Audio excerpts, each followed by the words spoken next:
전북 전주을 국회의원 이성윤입니다. 서박 교수님, 네. 바쁘신 가운데서도 이렇게 청문회 일정에 참석해 주셔서 진심으로 감사드립니다. 네. 조희대 대법원장이 5월 1일 날 전원합의체 판결한 것 알고 계시죠? 네, 알고 있습니다. 교수님께서 보시기에 이번 5월 1일 조희대 대법원장의 전원합의체 판결 어떻게 보셨습니까?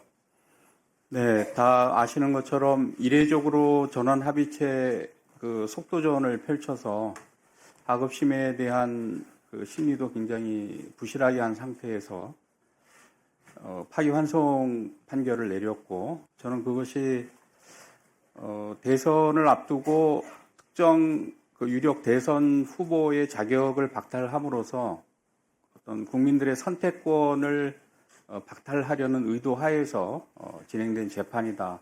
저는 그렇게 생각을 하고 있고요. 대법원이 명백하게 정치 행위를 한 것이고 또 특정 후보의 낙선 목적으로 선거에 개입한 것이다. 이렇게 판단을 하고 있습니다. 예, 그러면 그 특정 후보의 선거 개입, 낙선운동으로 말씀하셨는데요. 이런 대법원이 왜 갑자기 이 시기에 이런 선거 개입까지 나서게 됐는지 생각하십니까? 예, 민주공화국에서 나라의 주인은 국민들 아닙니까? 대법원도 국민들이 위임한 권한을 행사를 하는 것인데요. 예전에 상례로 보면 검찰은 하던 수사, 또 법원은 하던 재판을 대선을 앞두고는 중단을 하는 것이 원칙이었습니다. 그런데 이번에 조희대 대법원장과 대법원이 이례적인 지금 행태를 보인 것인데, 이것은 저는 대법원이 국민들 위에 서서 국민들의 주권을 제약하고 스스로 국민을 대신해서 주권을 행사하려고 한 것이 아닌가. 저는 굉장히 오만한 자세였다 이렇게 판단을 하고 있습니다. 예, 대법원은 이런 국민 비판에 대해서 사법부 독립을 방패로 내세우고 있습니다. 아시죠? 이런 사법권을 법원에 준 게 국민이죠. 네. 그런데 국민 주권을 이런 망치는 하는 사법권을 휘두르고 있는데 옳다고 보십니까?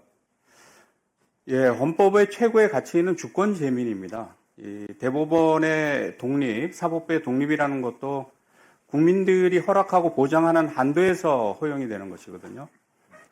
대법원이 법원의 독립, 사법부의 독립을 내세워서 국민들의 어떤 감시와 비판을 회피하는 것은 저는 옳지 않다고 생각을 합니다. 그들이 일반 국민들이 납득할 수 없는 이런 행태를 보였다면 당연히 이 자리에 나와서 국민들이 납득할 수 있게끔 저는 설명을 하는 것이 국민들에 대한 도리라고 생각을 하는데 이것을 회피한 것이 저는 굉장히 유감스럽고 이번 기회에 대법원이 정말 이 나라의 주인이 누구인지 국민인지 아니면 법대 위에 앉아있는 판사인지를 좀 진지하게 고민을 해봤으면 좋겠다라는 말씀을 드립니다. 예, 지난 교수님께서 어떤 유튜브 방송에 제3고심에서 상고유서 제출 기한을 지키지 않을 수 있다 이렇게 문제 제기를 했습니다. 최근 사법부는 윤석열, 김건희에 관해서는 외해를 적용하고 나머지에 대해서는 특혜를 주고 있다는 이런 비판을 받고 있습니다.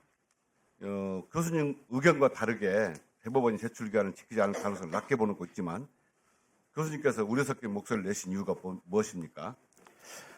네, 저는 급하게 대법원이 그 2심 무죄 판결을 파기환송해서 이 고등으로 내려보냈고 또 파기환송 재판부도 굉장히 처음에는 속도를 내지 않았습니까?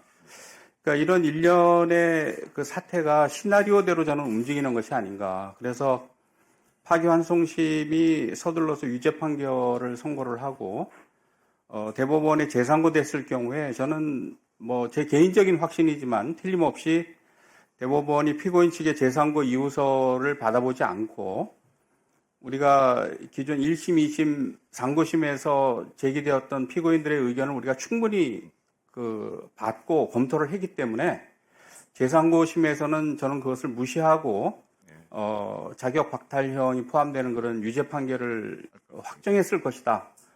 저는 그런 생각이 들었기 때문에 문제 제기를 했던 것입니다. 예. 최근에 내란 우두머리 재판, 윤석열 재판하고 있지 않습니까? 근데 법원이 윤석열을 석방했습니다. 또 범죄 혐의가 명백한데도 지금 내란 수괴가 거리를 활보하고 있습니다. 법원이 왜 내란 수괴를 풀어줘야 했을까요? 생각하신 바가 있습니까? 저는 그건 정말 말이 안 된다고 생각을 합니다. 저도 학교에서 형법 강의를 하는데, 우리 형법이 규정하고 있는 가장 중한 죄가 살인죄와 내란죄입니다. 내란죄는 우리가 국사범이라 그래가지고 정말 중한 죄로 다스리는 것인데, 내란죄 우두머리의 혐의를 받고 있는 사람이 불구속 상태에서 저렇게 대낮에 그 거리를 활보하고 또 자기 지지 세력을 선동해서 국론을 분열하고 이런 것은 저는 있을 수 없는 그 상황이 지금 벌어지고 있다고 생각을 하고요. 오히려 그 밑에서 중요 임무 종사를 했던 사람은 다 구속되어서 지금 재판을 받고 있지 않습니까? 그래서 저는 법원이 뭔가 이 사안의 엄중함, 또 이 내란에 대한 국민들의 분노 이런 것을 이해하지 못하고 뭔가 그 어떤 특별한 특혜를 주고 있는 것이 아닌가.